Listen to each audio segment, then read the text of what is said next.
Well, welcome back to the Jacksonville History Show. You know, Jacksonville's story is the story of all the folks that have ever been part of Jacksonville. In 1958, Leroy Collins was governor, Hayden Burns was the mayor, and we had just finished building a courthouse down on the riverfront. Well, in East Jacksonville, Matthew Gilbert High School was alive and very well. Our guests today, Jesse Johnson, Lewis Hill, Bobby Grover, are all part of a piece of history that came from Matthew Gilbert High School. And it was the year in 1958 in which we had our first state football championship. Bobby, tell us about Matthew Gilbert and the East Jacksonville. The high school was pretty much a key element of that part of the town, wasn't it? It was the pride of the East Side. It was the pride of the East Side, and it was like the glue that kept our community together. You know, we were all very proud of it. Our parents were. They were very much involved with the school activities, and it was just a tremendous asset to the East Side, and everybody looked forward to going to Gilbert, you know, at that time. You know, it was an exciting time, you know. It just was something that I think most of us will agree that'll be in our hearts and our minds forever. You know, it's a part of our history, you know.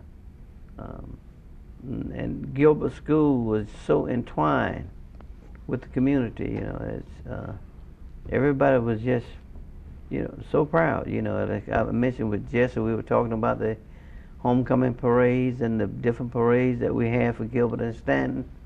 Everybody looked so forward to that, you know, and the East-West Classic, which was Gilbert and Stanton. People would come back from California, New York, wherever they were. They'd come back home for Thanksgiving and dress like they were going to the theater, you know. They come see Gilbert and Stanton play. It was just an exciting time. That was amazing. Jesse, when did you first meet Coach Kitchens? I met Coach Kitchens when I was in 9th grade. And we had a coach named Coach Thompson. If you were big enough, he'd catch you in the hallway and send you to Coach Kitchens, put you on the football team. And I always wanted to play football when I was small. And Coach Kitchens motivated me to want to play, but it wasn't easy.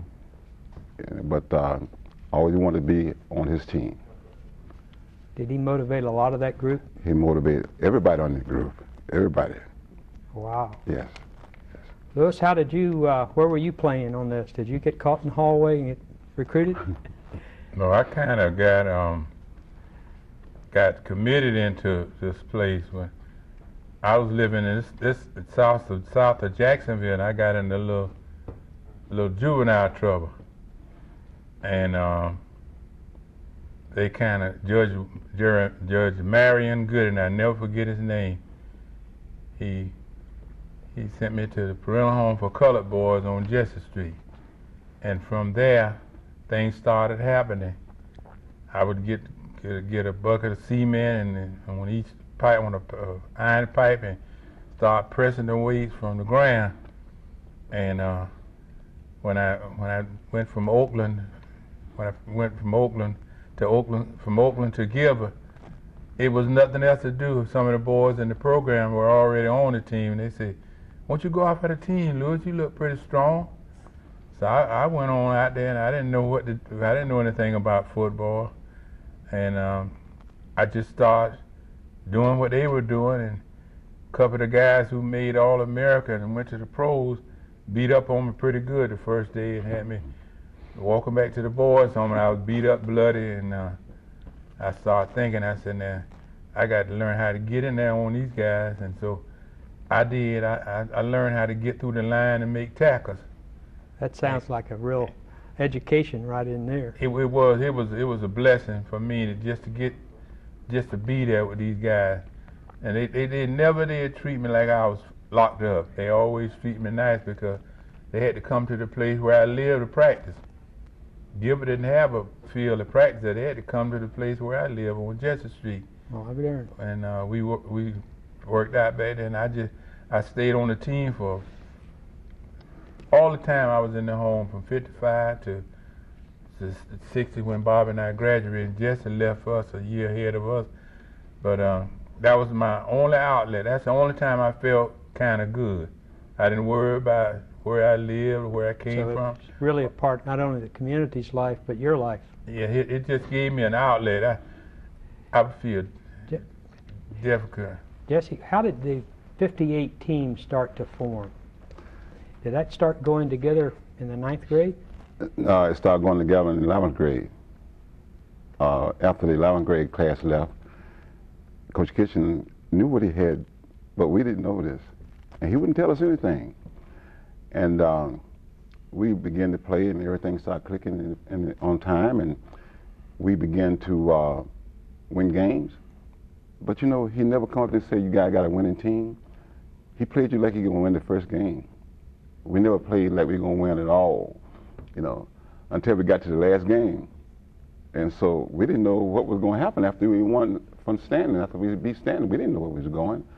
But it came down that we had one more team to play. And that was? Fort Lauderdale. Tell me about where you stayed when you went to Fort Lauderdale, Bobby. Well, we actually stayed at that time, you know, it was segregated, you know, and we didn't have any motels down there to stay in, so we actually stayed with the parents whose homes were surrounding the school. It was pretty much a brand new school down there.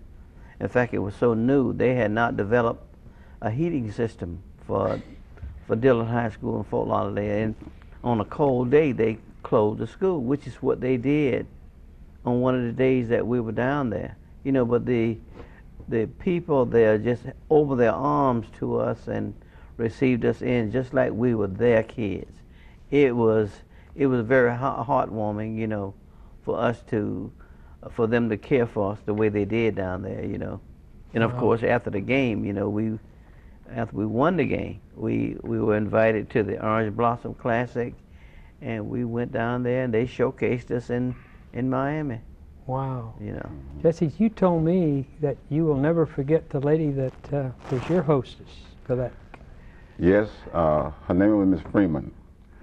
And Don Dixon and I and Louis Hill stayed at the same house. And when we walked in the door, she said, "What classification are you guys?" We said, "We just in high school in 12th grade." She said, "You gonna kill our boys? They big.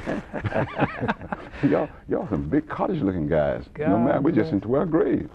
And so she treated us like her own children, fed us there, and like Bobby said, after the game, we went to Miami. Well, you know the story of all of that, the East Jacksonville, the times, the segregation, Coach Kitchen's dreams, and all of your ability had a very fine, not ending, but a very fine program not long ago, which is represented by this jacket right here. Yes, yes. Bobby, what happened? What's the story behind the jacket, real briefly? Well, there were some very generous folk that thought it not robbery to recognize us after 50 years. Leroy Seabrooks, a councilman in New York, Miss Betty Burney, Senator Tony Hill, and Miss Harriet Jarrett. They worked together in putting together to get jackets for the East Side guys. And you know, even though we weren't recognized, we were recognized on the East Side at that time. You know, our own home folk, but it didn't go any further. You know, and they gave us rings. I see that ring on your finger right there. Yeah, rings as well as jackets, and we are so appreciative of it. You know. So that was the way that I mean, we had a class reunion, and I think the idea was birthed in those folk minds, you know, to do that. And we've been really kind of pulling together ever since that. It was good for us not only just to receive the jackets and the rings, but it was good for us to come together and to re-communicate with each other, to rebond, you know.